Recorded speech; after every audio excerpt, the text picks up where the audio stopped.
Hi everyone, it's Hatsy and I'm back with a new style of video which I'm trialing. So the idea is that I'm going to be trying to read out some of the scariest stories that some of you have sent me, and I'm going to be trying to recreate it in The Sims 4. So you're going to be seeing some weird stuff during this video with Sims, most likely. So I'm going to have a go. I got sent probably about 50 stories in total, and I can honestly say these stories were chilling. I read them before bed last night and wow. Afterwards, I swear, I started to hear noises and stuff. I was like, no, I can't do this anymore. I'm so sorry. It was too much. So I picked two, which I just particularly loved. So one is very real. It's a really everyday experience. Almost that's how I kind of read it. It's very ordinary, but I like it because it's a little bit creepy. And then the other one is just no, I can't sleep tonight. So if you don't like creepy stuff, then you probably shouldn't watch this video. I like creepy stuff, and my ghost story is coming up really soon. I'm probably going to do it for the 31st or the 30th. I'm not very good on dates, but whenever it is, I'll post it on the Saturday most likely, so you'll see it coming up.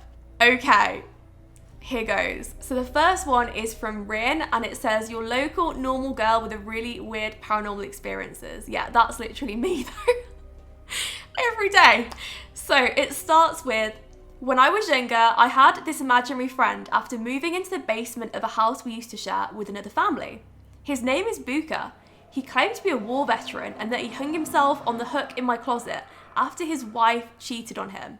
He was extremely young and his voice sounds staticky, like if you were listening to an old radio with really bad signal.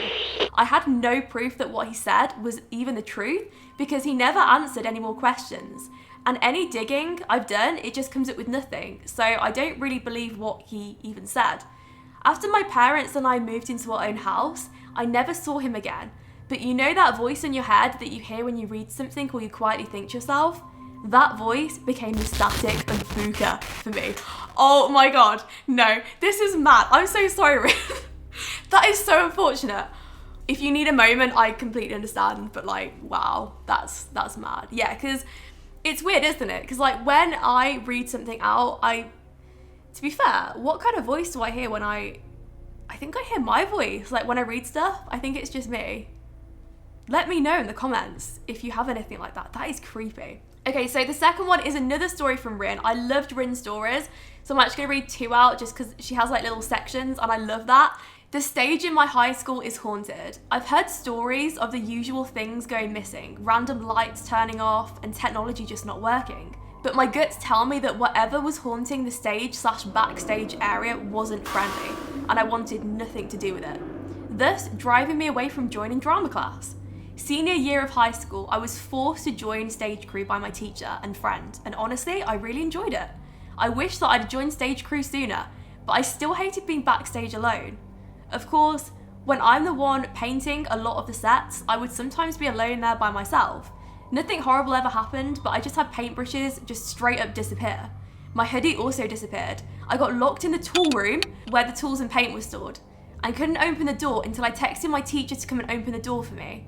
I had a paint can half full with paint fall right next to me for no reason. And I remember going into that room to get a mixing stick and the bucket of screwdrivers and nails just fall suddenly behind me. As much as I really enjoyed stage crew, I hated being backstage by myself. Sadly, I was backstage quite a bit. Yeah, I really like that because when I was at school, for some reason, the theatre area was just weird. I kind of had a similar feeling down there, every single time I was down there by myself, it was weird. And I actually think that it's because a lot of the items in stage class were donated off people, and I remember that there was this one wedding dress downstairs backstage that a lady donated to the school, and I think it has some really bad memories attached to it, she had a really bad divorce or she had a really sort of bad time, and I don't know, I felt there was a lot of bad feelings on that. I know it's weird, but it would be really interesting if any of you have similar experiences with drama rooms or theatrical areas, because I actually think they're really creepy. So yeah, that one, it was brilliant. I loved that. So thank you so much to Rin for sending in that story. So the next one was actually sent in by Lady Sparrow, but it's not a story that's happened to her. It's a story that they found online that they thought would be really interesting to make as a machinima. So I'm gonna read this one out. I think it's really good. Like, wow. I love this one because this is a little bit similar to my actual ghost story, which I'm going to be sharing for Halloween. So this one like was the one that I was struggling to sleep over, to be honest. And there was another one about an 8-foot woman, and like that's coming next if there's a series. I lived in a house from hell for 4 years, from age 11 to almost 16. There was constantly something happening. Doors flying open and shut, voices, footsteps, nothing ever stayed where you put it. I was alone there a lot because my parents worked and I was constantly terrified. One of the most gut level disturbing things though was the little girl in my bathroom. Every time I walked past the bathroom door, which was constantly since it was right outside my bedroom, I saw a girl with blonde curly hair and a rose coloured dress. Hello. She just stood there staring, looking like a photograph from 1905. I started keeping the door closed just so I could walk past without seeing her, but she was always there when I reopened it. One day, I stepped in past her. I couldn't see her anymore, but I could still feel her there. She scared me, but I felt sorry for her because she was trapped in there, just like me, but probably forever. As the years went by and things in my house continued to get worse, she started seeming darker.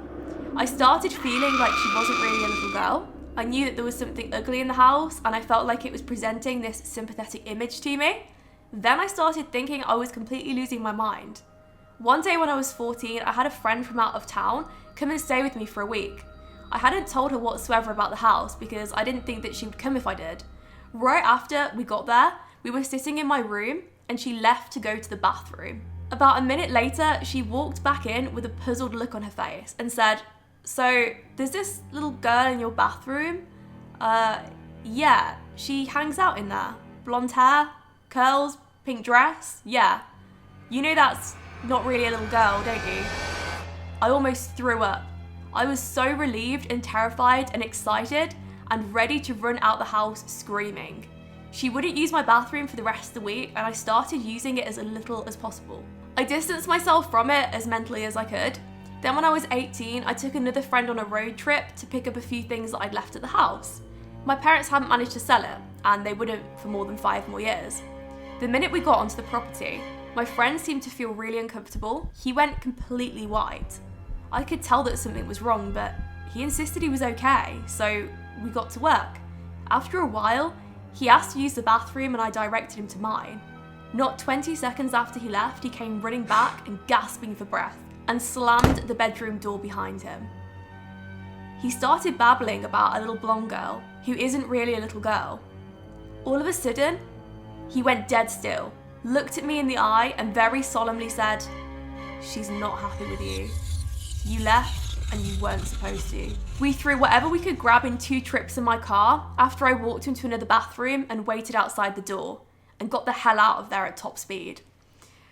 Wow, like that one is mad. That's crazy. That's so creepy. Like, what was the little girl? So yeah, I really enjoyed both of those and I'm considering like doing a series of these. I don't know if you're going to enjoy this sort of style of video. I love creepypastas. That's why I kind of wanted to do something incorporating Sims because I know that a lot of you enjoy stories and also Sims. So we'll see.